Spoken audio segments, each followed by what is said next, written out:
On the morning of October 25, 1944, a small flotilla of American ships, really just a handful of support vessels, found themselves staring down the barrels of the most powerful battleships ever built. They were outgunned, outnumbered, and completely, hopelessly, outmatched. By all rights, they should have been wiped off the ocean in minutes. But they weren't. This is the story of how a handful of destroyers and escort carriers, a little unit with the call sign Taffy 3, charged headfirst into the heart of the Imperial Japanese Navy. It was a suicidal last stand that somehow turned into one of the greatest naval upsets in history. This is a story of pure, unadulterated guts, a battle against impossible odds that, as their own commander would later say, no one could have logically expected to survive.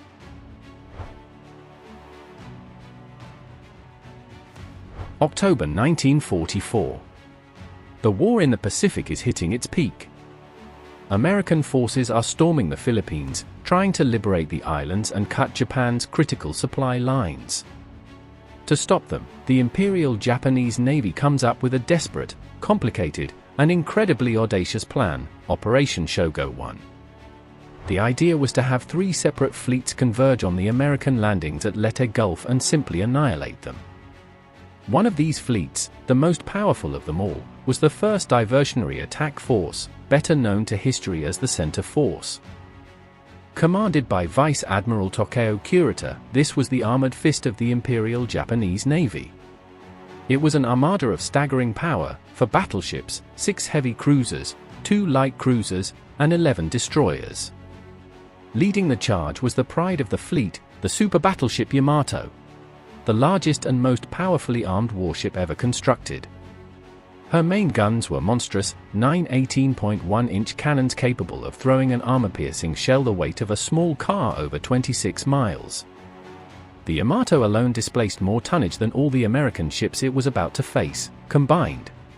Kurita's mission was simple and brutal: sail through the San Bernardino Strait, head south along the coast of Samar, and smash the lightly protected American transport ships in Leyte Gulf, ending the invasion right then and there. There was just one tiny problem. Standing in his way should have been the American Third Fleet, commanded by the famously aggressive Admiral William Bull Halsey. Halsey's fleet, with its fast carriers and mighty battleships, was more than a match for Kurita. But the Japanese had an ace up their sleeve. A decoy force of carriers, mostly empty of planes, was dangled to the north, an irresistible bait for Halsey. Believing Kurita's center force had been crippled in an earlier fight and was retreating, Halsey took the bait. He raced north with his entire fleet, leaving the San Bernardino Strait, the gateway to Leyte Gulf, wide open. As night fell on October 24, Kurita, against all odds, slipped through completely undetected. The wolf was in the henhouse.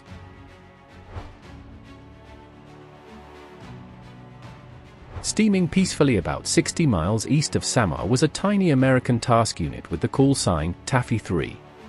Its official name was Task Unit 77.4.3, commanded by Rear Admiral Clifton Sprague. Taffy 3 was not a battle fleet. It was a support group, one of 3 such units whose job was to give air cover for the troops on the ground and hunt for enemy submarines. You could tell its mission just by looking at the ships. The core of the group was 6 escort carriers. These weren't the titans of Halsey's fleet, they were smaller, slower, unarmored ships nicknamed jeep carriers, or baby flat tops. With a top speed of about 17 knots, they couldn't outrun a cruiser, let alone a battleship. Their decks were packed not with top-of-the-line fighters, but with FM-2 Wildcat fighters and TBM Avenger torpedo bombers, mostly loaded with bombs and depth charges for ground support, not the heavy-duty weapons needed to sink a battleship. Protecting these vulnerable carriers was a paper-thin screen of just 7 ships, 3 destroyers, the USS Hull, USS Heroism, and USS Johnston. And for even smaller destroyer escorts, the USS Samuel B. Roberts, USS Raymond, USS Dennis, and USS John C. Butler. These ships were affectionately called tin cans because they had almost no armor. They were quick and nimble, but their 5-inch guns were like pea shooters against the thick steel of a battleship. Their only real punch was a small number of torpedoes. This little collection of ships was all that stood between Kurita's giants and the defenseless invasion beaches. They were never meant to fight a surface battle, especially not against the most powerful surface fleet on the planet.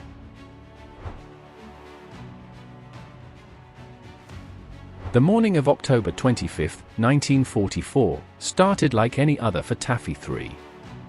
Just before 6:37, a pilot named Ensign William C. Brooks took off on a routine anti-submarine patrol.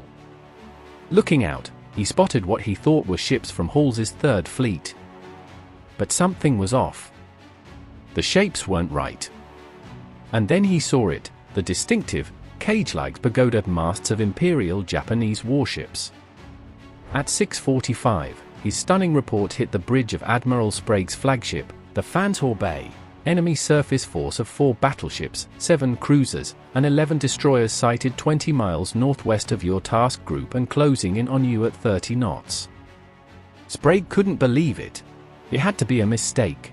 He demanded confirmation. The reply was chilling and certain: identification of enemy force confirmed. Ships have Pagoda masts. At that exact moment, the sky to the northwest lit up with the dark puffs of anti-aircraft fire as the Japanese fleet shot at Brooks's plane. There was no more doubt. The impossible was happening. Panic and disbelief swept through Taffy 3. They were caught completely by surprise, facing a force that could vaporize them in minutes.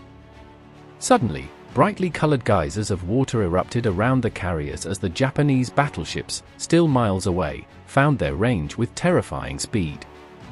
These were dyed shells, each color for a different ship, helping the Japanese spotters walk their fire onto the targets. The sea around the American carriers turned into a nightmarish, technicolor forest of explosions. On the bridge of the USS Johnston, her captain, Commander Ernest E. Evans, didn't wait for orders. He knew his job was to protect the carriers, no matter what. He turned to his gunnery officer and gave a command that would cement his ship's place in legend. He ordered his ship to turn towards the enemy. A large Japanese fleet has been contacted. They are firing on us. I am proceeding to attack. That was the message Commander Evans sent out for anyone to hear. The USS Johnston, at over 35 knots, raced ahead of the fleeing carriers, laying a thick smoke screen to hide them from the Japanese gunners.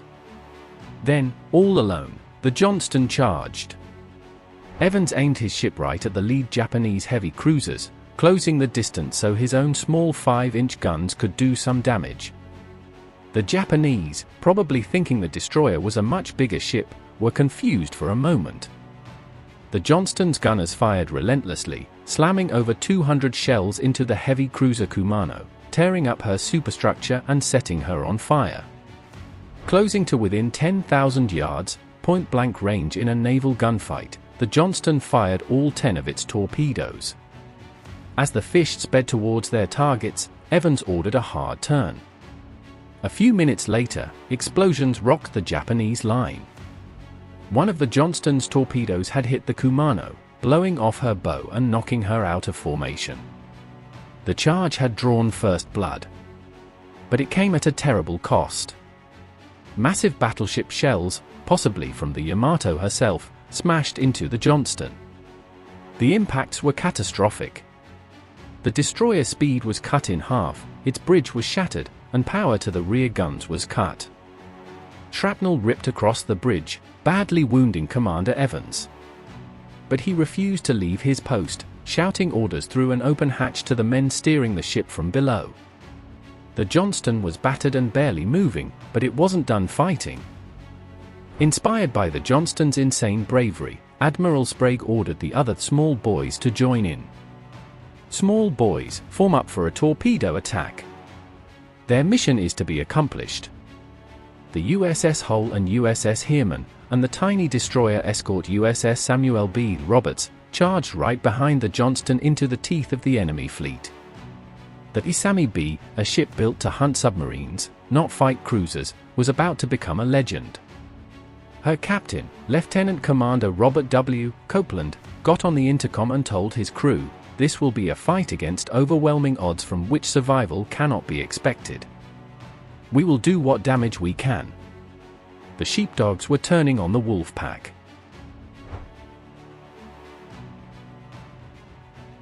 The battle dissolved into absolute chaos.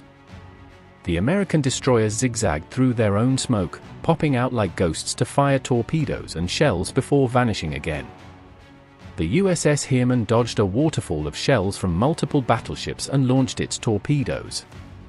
The USS Hull charged straight at the battleship Congo, taking over 40 hits but getting its torpedoes away, which forced the heavy cruiser Haguro to swerve. The little USS Samuel B. Roberts got into an epic brawl with the heavy cruiser Chokai. The Sammy B pumped shell after shell from its two 5-inch guns into the huge warship, starting fires and disabling a gun turret.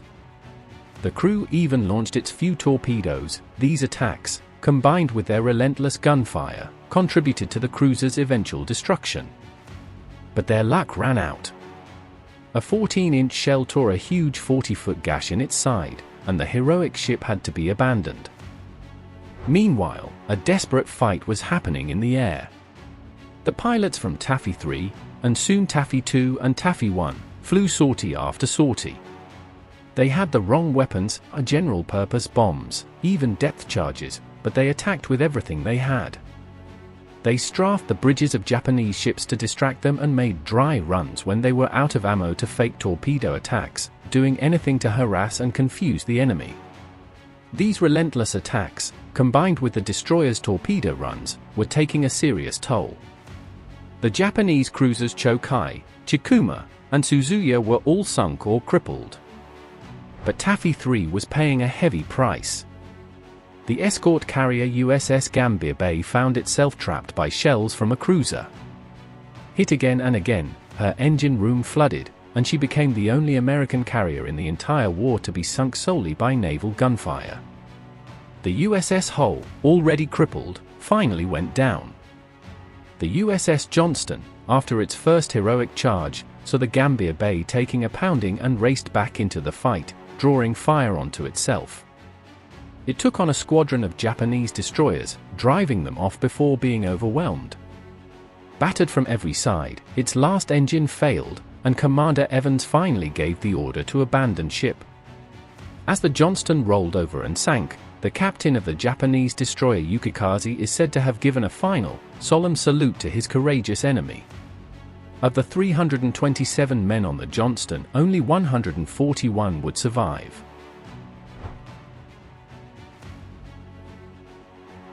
Shortly after 9 o'clock, after more than 2 hours of brutal combat, the unthinkable happened. The survivors of Taffy 3 watched in stunned disbelief as the massive Japanese fleet, which was on the verge of victory, broke off the attack and turned around. Admiral Kurita had ordered a retreat. Why? Why would a commander with such a massive advantage turn back when his prize was just hours away? This question has fascinated historians for decades. The answer seems to be a combination of the fog of war and the sheer, unexpected ferocity of Taffy 3's defense. From Kurita's perspective, the situation was completely baffling. He was convinced he had run into Halsey's main fleet. The suicidal aggression of the American destroyers, which he mistook for much larger cruisers, shocked him. The non-stop air attacks, coming from all directions as planes from all three Taffy units joined the fight, convinced him he was facing a massive, coordinated force. Communication in his own fleet had collapsed. His ships were scattered, and he had already lost 3 heavy cruisers. Kurita was also hearing panicked American radio calls begging for Halsey to return, which only reinforced his belief that he was in a trap and Halsey's battleships were about to pounce. He was exhausted. Fearing he was about to be annihilated and unable to get his fleet back in order, he made the fateful choice. He would pull back through the San Bernardino Strait before the trap snapped shut. The suicide charge of Taffy 3 had worked. They had bluffed the most powerful surface fleet in the Japanese Navy into submission.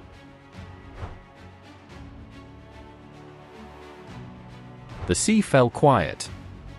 The surviving ships of Taffy 3, battered, burning, and nearly out of ammo, started the grim task of rescuing survivors. The cost was staggering. 5 American ships were gone, the escort carrier Gambier Bay and the St. Lo, hit by the first organized kamikaze attack shortly after the main surface battle, the destroyers Hull and Johnston, and the destroyer escort Samuel B. Roberts. Over 1,500 American sailors and airmen were killed or wounded. Survivors, like the men from the Samuel B. Roberts, would spend nearly 50 hours in shark-infested waters before being found. But for that incredible sacrifice, they had pulled off the impossible. They stopped the Japanese center force dead in its tracks. Kurita's fleet retreated and would never again mount a major offensive surface action. The landing beaches at Leyte were safe. Taffy 3 had saved the invasion. The heroism shown that day is almost beyond belief. Commander Ernest Evans of the Johnston was posthumously awarded the Medal of Honor. Lieutenant Commander Robert Copeland of the Samuel B. Roberts received the Navy Cross. The entire Taffy 3 task unit was awarded the Presidential Unit Citation for extraordinary heroism in action. Today, the legacy of these ships lives on. In 2021 and 2022, expeditions led by explorer Victor Vescovo found the wrecks of the USS Johnston and USS Samuel B. Roberts. They rest in the crushing dark of the Philippine Trench, with the Roberts being the deepest shipwreck ever found at nearly 6,900 meters, almost 22,621 feet. Footage of the Johnston showed its guns were still pointed toward the enemy, a silent testament to its last defiant moments. It was a ship that, as Vescovo said, still looked like it was fighting. The story of Taffy 3 is more than a battle, it's a testament to the human spirit. It's a timeless reminder that courage and determination can, against all logic, sometimes overcome impossible odds. As naval historian Samuel Eliot Morison wrote, "In no action in its entire history has the US Navy shown more gallantry, guts, and gumption." The story of Taffy 3 is just one of countless acts of bravery from the Second World War. If you want to see more stories of incredible heroism and pivotal moments in military history, make sure you subscribe and ring that notification bell. The Battle off Samar shouldn't have been a battle. It should have been a massacre. But because of the sheer, unyielding courage of the sailors and airmen of a small, outgunned support group, it became one of the US Navy's proudest moments. They faced down giants and won, leaving a legacy of valor that continues to inspire us all. What do you think was the single biggest reason Admiral Kurita retreated? Was it the destroyer charges, the constant air attacks, or his fear of a bigger trap? Let us know your thoughts in the comments below.